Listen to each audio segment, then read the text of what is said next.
Listen. You're in a privileged position to learn a thing or two. Keep your mouth shut and your eyes open.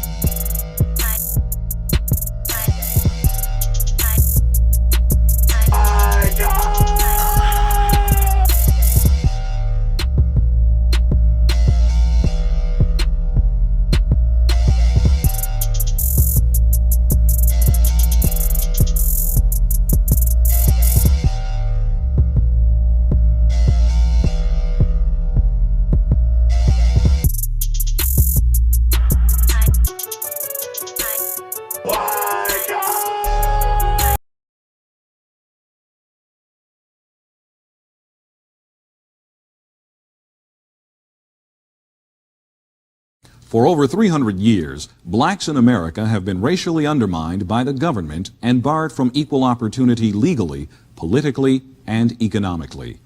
History shows blacks were the labor force responsible for the vast fortunes amassed in the United States and Europe in the 16th and 17th centuries.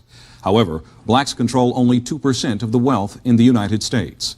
Good evening and welcome to Detroit Black Journal. I'm your host, Darrell Wood. Coming up on this edition of the Journal, we will engage in a revealing interview with Dr. Claud Anderson, author of Black Labor, White Wealth.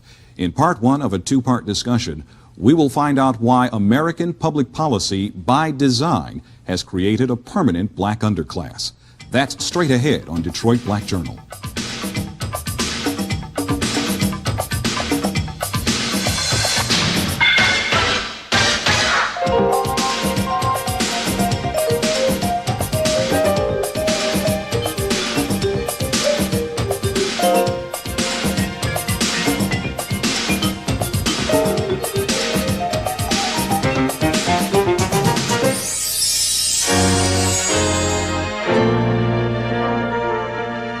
Thanks for joining me on this edition of the Journal. With me for this edition is Dr. Claud Anderson, author of Black Labor, White Wealth, and he is also president of the Harvest Institute. Dr. Anderson, thank you for joining us on this edition of the Journal. Well, Darrell, thank you for having me here. The Harvest Institute is a black think tank that has as its goal the reforming of American public policy as it relates to blacks. That's correct. What we want to do is get about the business for the first time in the history of this nation, design a policy that is strictly devoted to the economic and social reform of black America by giving them a national plan that would be proactive in resolving some of the major impediments and conflicts and developing broad racial strategies for dealing with white racism in this country. A major thrust in that direction is the release of your new text, Black Labor, White Wealth. That book is incredible in the respect that it destroys myths, long-held fallacies, lies, and illuminates history and factuality as it relates to the black condition in America. And by that, more specifically, the institutionalization of racism is exposed for what it really is in American society. You kick over some sacred cows in this book, don't you? Yes, I do. And that was my primary purpose. What I wanted to do, Darrell, in writing that book was two things. First of all, I wanted to send out a wake-up call to black America. And secondly, I wanted to prove three things. First of all, is that are blacks in the predicament that we're in, and have we been in this predicament for 400 years because what's been told us, first of all, that it was by divine decree, or that it was genetically inherited, or was it really social engineering? And I went back and found out that it's primarily social engineering. That black folk in the predicament they're in because of social engineering. And what's happened to us all this time, Darrell, is that we've got locked into the lowest status of a no-win monopoly game. That means that we've had wealth in this country redistributed or maldistributed based on skin color going from the lightest to the darkest, lightest, yellow, brown, black. And the wealth has been skewed. So what happens in this country now is you got the white society controlling almost 100% of all the income, the wealth, the resources, the business, the corporations, the privileges, and all levels of government. And therein lies the problem. That's your problem. Blacks. And the issue is race and resources. And black folk don't have the wherewithal to change their conditions. And the reason that they have not historically in America had access is because of the way as you point out in the book, the legal system has been stacked against us, the political system has been stacked against us, the access to real property, wealth, money, land has been prohibited by law. The Supreme Court has been used as an instrument against us. And it's still being used as an instrument against you. Explain that. Because initially, when the Constitution was written, all the Constitution did was picked up the old public policy that had already begun on black folk. When black folk first arrived in this country in 1619, there was approximately 20 blacks. By 1634, the Maryland colony came into existence. That time you had about 40, 45 blacks in the country. By 1638, something very profound happened, Daryl, that every black person in this country needs to understand. Something very, very profound. What happened in 1638? The Maryland colony put out its first public edict. And what that edict said is that black folks shall never enjoy the fruits of white society. That is very key to what's been happening to you for 400 years. And that is written and established in American code. It has been codified as law in That's America. right. And so, and between that point, let's say up for about the next 20 years, for instance, the European colonies were putting pressure on this country, saying, hey, we didn't send you to America to have a good time, just enjoy yourself and sit back and relax. We sent you to relax. We sent you to America to produce some wealth, some resources for our European, continent. And most of the colonies were sending letters back saying, hey, we can't do anything in this country. We don't have the wherewithal. It would take us a lifetime to clear the forest, to move the bricks, to get rid of the snakes and rocks. And we need a labor force to do it. And at that point in time, the white society knew they had a need. So what happened, they brought together a very strong sense of community around that need and said, we got to find a way of resolving that problem. And they looked back at that public edict was put out in Maryland in 1638, which says black folks should never enjoy the fruits of white society, and they expanded it. So by 1664, 1665, every colony in the United States enacted a slave law that says black folks shall now constitute a subordinated, excluded, uncompensated, non-competitive, managed workforce for the personal comfort and wealth building of white society. And that became your public policy that remained in existence up until recent times. Why isn't that taught in public education now? Why don't we know that? Because what happened immediately after that, all the institutions jumped in and all the nations in this country jumped in to justify slavery, enslaving the black folk. And so the religious institutions said, well, we have to base it on something. So they said, let's base it on biblical principles. Saying the Bible that the blacks were offshoot of Ham, so therefore God had decreed that black folks should be enslaved. And that stayed in effect for about maybe a couple of hundred years, about 100 and some years, and all of a sudden they moved over to the biological and said, well, blacks are just basically biologically inferior. So and that's what the bell curve is telling you about now. And the bell curve, of course, is the controversial book assaulting black intelligence as genetically inferior. That's right. As the author alleges. That's right. Is the case. That's an extension of that original public policy that was put into place back in the 16th century. As an extension of that public policy, I think the key here is public policy. What you've talked about and outlined in very brief form is how public policy has been designed in this country around the suppression of a singular racial group. That's right. I want to deal with some definitions. Okay. Public policy was used to the extent that black people would be suppressed. Coming forward in time, blacks thought that the great salvation of the race could be summed up in one word: integration. Is that true? Yes. And let me go pick up that public policy and bring you up to that. That public policy stayed in effect until, let's say, 1705, for instance. In 1705, it was codified into what we call the slave codes. And the slave code said at that time defined how in the future all whites would behave and how blacks would behave.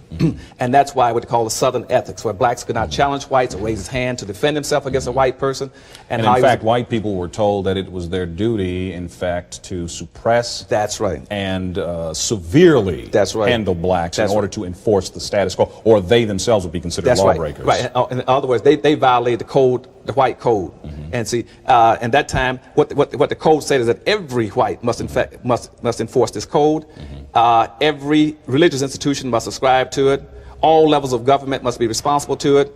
Okay, it must be passed on through your social customs, Daryl, and also through your laws. I put a lot of those laws in the back of the book. Right. Okay, and once that was codified in 1705, everybody understood the law.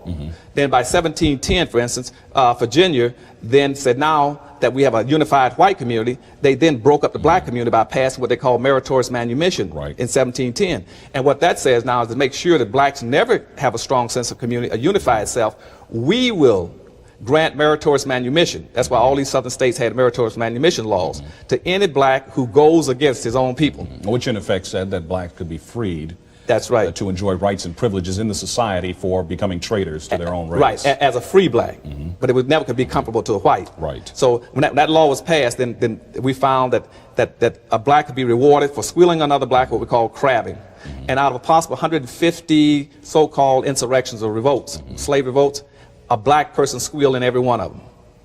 Okay, and he was rewarded for squealing on blacks. That's where you get the crabbing in the black society. Which is why there was virtually never a successful black That's revolt. Right. But see, and that kind of a system was never used against any other group in this country. No other group, Chinese, Hispanics, or any other group. Well, you make a strong case in the text for the singular selection, the purposeful separating out of people of the black race for this kind of treatment on this continent. To make sure there was never a strong sense of community, because a strong sense of community was a threat to the white society. I remember that public policy said you should be non-competitive.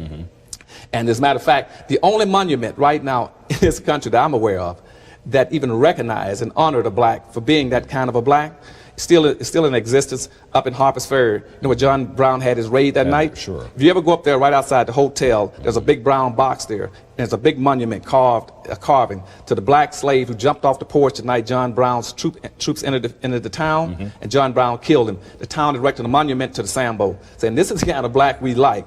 Going from the historical codifying of suppression of blacks to the point where we had a civil rights movement in this country. The first civil rights movement is not the one that gets talked about very often. In the book, you talk about the first time blacks were freed, and you talk about how that freedom was really an illusion. What do you mean by that? Why weren't blacks free after they were emancipated following the Civil War? Because first of all, what they gave blacks was three things. First of all, they set him free, and secondly, they gave him supposedly 14th Amendment due process and a right to vote. And but those things had no power attached to them. Blacks could not protect themselves with that, because see, everything in the society was based on your ability to be able to take care of yourself. And so blacks were set free at that time, naked, penniless, ignorant, defenseless, without clothing, animals, livestock, land. And so they were abandoned. And you gave him civil rights and the 14th Amendment. He couldn't use them. See, first of all, let's take the 14th Amendment, which is now the ones we hear a lot about. Between 1866 and let's say the 1900s, that 14th Amendment was used 319 times, okay? Out of that, 314 times was by corporations, not blacks. Blacks used it about 4 to 5 times, and guess what happened? They lost every time. Blacks never used the 14th Amendment until 1954. But all major corporations use it. That's when you hear about corporations now being an entity, a person. Or a person. They used that 14th Amendment that was given to blacks, they gave it to the corporations. And what they did, and immediately in 1870, they took blacks' rights from them, okay? Because they didn't have any power. So once again, the rights were basically suppressed. They were just suppressed. That which had been written into law was now effectively thrown out. Because blacks couldn't protect themselves. They had no power. And also what had happened at that point in time is that between 1619, when blacks first came into the country, and until the emancipation, all the wealth in this country and all the power was built around the black slave himself. That's where your money and power came from. Contrary to what people keep talking about, well, you know, land is most important. Land was never important. Land, Daryl, was totally useless without blacks. As a matter of fact, President Jackson said that blacks brought 75% of the value to land. You can come in this country, an immigrant, go any place you want to find all the land free. You can just drive a stake in the ground and say, I own from here to that next street. Nobody cared. It had no value. It only had value when you put black slaves on it. And that's why all the wealth was concentrated in the South. As a matter of fact, in 1860, out of 66% of all the persons in this country had over $100,000 worth. We're in the South. Right. As a matter of fact, and out of the 5 million blacks are enslaved, they had a net investment value of over $8 billion. That $8 billion was more wealth than all the other corporations and federal government put together. Sure. As a white man in the South who had 2 black slaves was richer than any person in the North. If you threw the average person in the North, I threw in his house, his business, his land, his clothes, his net worth, and his bank account. Well, primarily because it was free labor. It was free labor. It was free labor. You worked them until they died. That's right. And the thing with a black is you had to work him unto death, but you could not let him grow old. Right. Because you had no way of taking care of him. Economic liability. That's right. He became a liability. You had to work him to death early. Seeing then that the policy was set to keep blacks in a place of servitude, cheap or free labor, the country set about to make a set of rules, enforce them through institutions, government, the courts, and basically ensure that blacks through the immigration process would not grow to equal or majority status in the population. In the book, you outline that we're built in as a, quote, minority, unquote, never to exceed a certain statistical level. Right. In the early part of the 1700s, black slaves became such a good thing that everybody was hauling black slaves into the country. And from Africa, they shipped approximately, from most of the research I can get, somewhere between 35 and 50 million blacks out of Africa. Over 2/3 of those died en route and in capture. But in this country, the black slave population, let's say, hit its peak about the 1750s. We had over 34% of the general population of this country was black at that time. That scared this country to death. They found out that the number reached that high. And in the southern states like Mississippi, Alabama, South Carolina, and Georgia, the population of blacks had gone somewhere between 55 and 60%. And they said, and so what the colonies started doing then was started saying to England, and remember now, England was franchising slavery.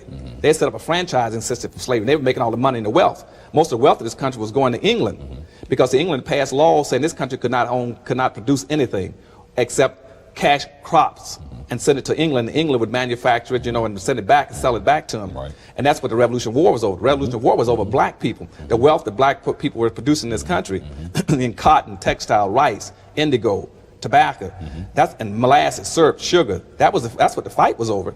But the black population hit somewhere around 34%. And after the Revolutionary War, they said the first thing we're going to do is to make sure we get that black population down, because it's a threat to us. So in 1790s, right after the Revolutionary War, the first act of the new Congress was to enact what we call the first naturalization and immigration law, which says this is a white country, white man's country, period. And we slapped a zero quota on blacks in this country. No other group had the kind of quotas or limits in terms of immigration to this country placed on them. The blacks did. That's right, because they did not want blacks to be a threat. And that's why they also passed manumission laws to stop anti-manumission laws, saying that we do not want more than 2% of the blacks in this country to be free slaves at any particular time.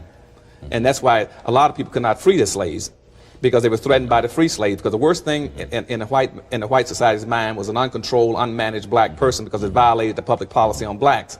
And so they stopped a lot of people from freeing the slaves. But those immigration laws is part of your problem that you have now in Haiti. See, they don't want to raise that immigration. The present population in this country with blacks is 12.3, which is exactly what it is for Africans in the world, 12.3. And with the black population of Africa, the world population. But also it's important to know that that's why integration won't work, for the same reason. Now, you come forward in time to the question. Now, the book spends a lot of time outlining the historical problems facing blacks.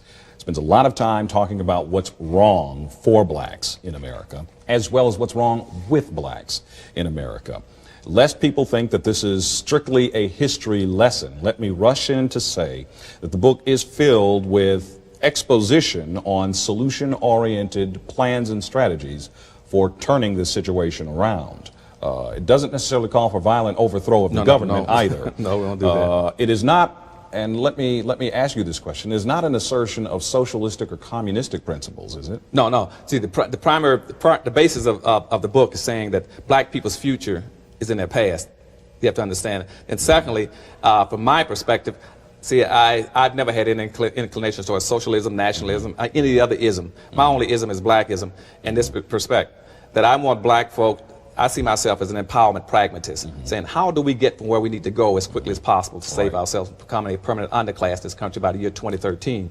And one of the ways that you say will not work is integration. Okay, integration Well, won't... black people think that integration is the way to go, and white folk have thought forever, liberal white folk have thought that integration is the way to go. Oh, sure, if I was white too, because I really got you boxed in now. See, because that public policy, let me go back to that public policy again. At the turn of the century, that public policy was picked up by our organization, NAACP and Urban League. They saw and they said, now we're going to come into existence and try to help black folk. What can we do? They were only permitted to help black folk in the context of the public policy. The public policy said black shall be a managed labor force. So the precepts of the Urban League and the NAACP was to help black folks find equal employment opportunity. See what I'm saying? And by the mid-1920s, Garvey and somebody said, hey, hold a second, how about some economic? And they said, no, that's out. And so we could never move blacks into starting their own businesses as a national public policy. So in the mid-90s... Because again, the law stipulated that blacks cannot have businesses compete with whites they couldn't or do anything that would bring profitability to blacks and take it away from whites. Either through they utilize legal and extra legal means to keep blacks out. In many cases where blacks, you see, nobody in this country was more qualified, for instance, raising tobacco and raising cotton than black folk, okay, and taking care of livestock. In many instances, they would even poison the blacks' livestock. They would burn his cotton, burn his wheat. So blacks could not, and that's why if you look in the back of the book, you see all kind of laws that says blacks should not compete with blacks in all. Compete with whites and a whole number of things. But by the mid-60s, what happened in the middle of the civil rights movement, Darryl, was that contrary to what's popularly taught, black folk didn't get free in the mid-60s. What happened at that point in time was that that technology finally caught up with that labor need for blacks. And for the first time, the public policy said, hey, we no longer need blacks to open doors and shine shoes and wash dishes and mop floors. We got technology that can do it. And when that happened, something very profound happened again to the public policy.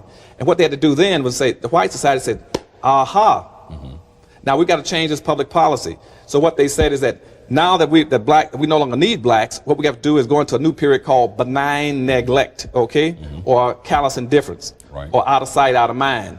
So then they said, so Monahan came up with a policy by the late 60s saying, or early 70s saying, it's time for us to move from focusing on black folk to focus on Indians, Hispanics, and women. But they also said what we must do in our new public policy is, first of all, make sure that all of our public policies at every level express no guilt for what has happened to black folk. Point one is pivotally important. Point two is that we show no responsibility or obligation to help blacks in any manner. Okay? Which means affirmative action and anything else. Point three is to make sure nothing is done to transfer that wealth that I told you, that 100% wealth on one side of the sheet over to blacks, that never occurs. And that is what we've been locked into from the mid-60s up to today. But once again, the civil rights movement focused on integration. The civil rights movement said if we can move into their neighborhoods, if we can go to schools with them, if we can sit at the same lunch counters with them, then we'll make the breakthroughs we need to make to end this codified evil called racism. Because we had been pursuing, since that original mandate in 1638 excluded us, saying black folks should never enjoy the fruits of white society, that's been locked in our mind to enjoy the fruits of white society. So we want to integrate. But nobody else in this country ever wanted to integrate. What they want to do is assimilate. They've always had the option to assimilate by the second generation. The difference being? The difference being that they can move in and blend in. They can intermarry and blend in, and by the second generation you can't tell who's who. Or they can have the option of setting up a little Haiti, or a little Havana, or a little Cuba, or a little whatever you want, or a little Italy. But black folks want to integrate, and integrate killed us for a number of reasons. I'll try to get these points in very quickly. One, first of all, integration is nothing but a new modified form of segregation. Only thing now you've broken your people down to a smaller unit, and you defied the first premise of power, which is you no longer have numerical power. Now you're in little small groups all around large urban areas. That's point one that's going to knock our brains out. Point two is that the white society maintains what we call a racial balance, or what we call a tipping point, which says that I will accept black folks primarily at 0, but I would tolerate them anywhere from up to 5 to 8% of any given population. But the minute they cross that 5 to 8% population, it is no longer integration, it's now invasion, and I must take action against it. So I'll either take my kids out of school, put my house up for sale, move my business to the suburbs, or I will resign from the organization, okay? Because I'm not going to let him get that dominance over me. Third thing that immigration is done for you, it destroyed all your major businesses because they used the highway system to drive expressways right down the center of every black community in this country. And where blacks used to have major business opportunities in the country, they were all destroyed. 4, we find that also we got a major capital drain. There's a basic rule in economics which says you must spend your money in your community and make it bounce 8 to 12 times before it leaves. Black money never bounced 1 time. Black folk have approximately $300 billion passing through our hands annually. Right. That money doesn't even bounce in our communities. There are other things that you mention in the book that are evils to black empowerment. We don't have a lot of time left, but in the closing moments, I just want to throw out some key terms that you express in the book and get your very brief reaction to them. First of all, black empowerment is not the same as empowerment, is it? No. Why? No. Because empowerment, in my definition, means giving people the psychological feeling of competence and ability to compete. Now, keep in mind, and I told you back on that public policy, they did just the opposite in the conditioning system, was to tell you that you could never compete with the white society. Right. And that they passed laws that restricted you from competing. And they also, in their conditioning element, they made you see your future and your well-being only through the eyes of the master, okay? And so when I talk about self-empowerment, I'm talking about how do you get my people to be able to feel self-confident, that they can pick up resources and be just as competitive in any other group. Group economics. Group economics. We have to start practicing group economics, which means you're going to have to start spending you got to stop the flight of black capital out of this community, out of our communities. Presently what's happening is black folk are spending 95% of our money in the suburbs, okay? And we leave about 5% in the community. 3% that goes to non-black businesses. Blacks are left with 2% of their annual disposable income. It is humanly impossible for you to live off of 2% of your income. So what happens now is that we've enabled the white community to live off of 2 incomes. They live off of 100% of their income and 95% of blacks' income. Okay? Because both the white community and the black community are boycotting black businesses. That is the primary thing that's killing black businesses. It's not the fact that blacks don't know management, don't know cost analysis, accounting, control, or personnel management. It's because both the black and the white community are killing blacks' businesses by boycotting them. We also know we don't practice quid pro quo in politics, which means you got to say to your people in an election, what can you do for me, whether you're black or white, if I vote for you? Right. And presently the system is that since black folk are subordinate to and excluded from the system, we can only do what's mainstream.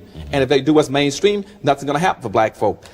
Blacks must reach a point of self-determination by the year 2015 in your analysis. That's right. Why? Why? Because at that time, about 7, 8 major things that's going to wipe us out if we don't do something very quick about getting some power and wealth, rebuilding our communities and being competitive. 1, we anticipate in the next by the year 2013, approximately 8 to 6 million Hispanics entering this country and 41 million Asians. We have been the #2 population in this country now for approximately 400 years. We're going to be pushed from #2 down to #4, okay? Now, if you didn't get anything for 400 years when you're #2, you figure what you're going to get when you become #4. You're not going to be you're going to have to now speak through 2 other groups. Secondly, crime is going to be a cold word for blacks. Blacks are going to be further criminalized than they are now. Right. Next thing's going to happen to black folk. We're going to be forced into what we call a new world order. We're going to have to compete with groups all over the world that we're totally ill-equipped to compete with.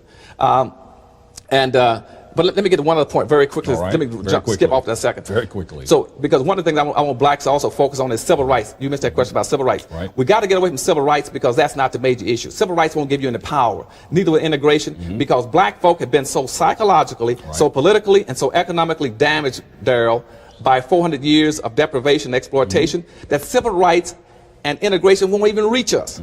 We can't be reached by it, and it can do nothing for us. As a matter of fact, even if you're going to talk about civil rights, then switch it.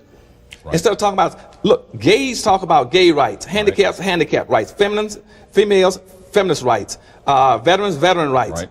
And when you get to black folk, why do you talk about civil rights? I don't know any blacks named civil. Talk about black rights. Okay. Instead of talking about social integration, talk about economic integration. The book is Black Labor, White Wealth, The Search for Power and Economic Justice. Claude Anderson, thank you for joining us. Thank you very much, Daryl, for having me. And of course, you are watching Detroit Black Journal.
Listen. You're in a privileged position to learn a thing or two. Keep your mouth shut and your eyes open.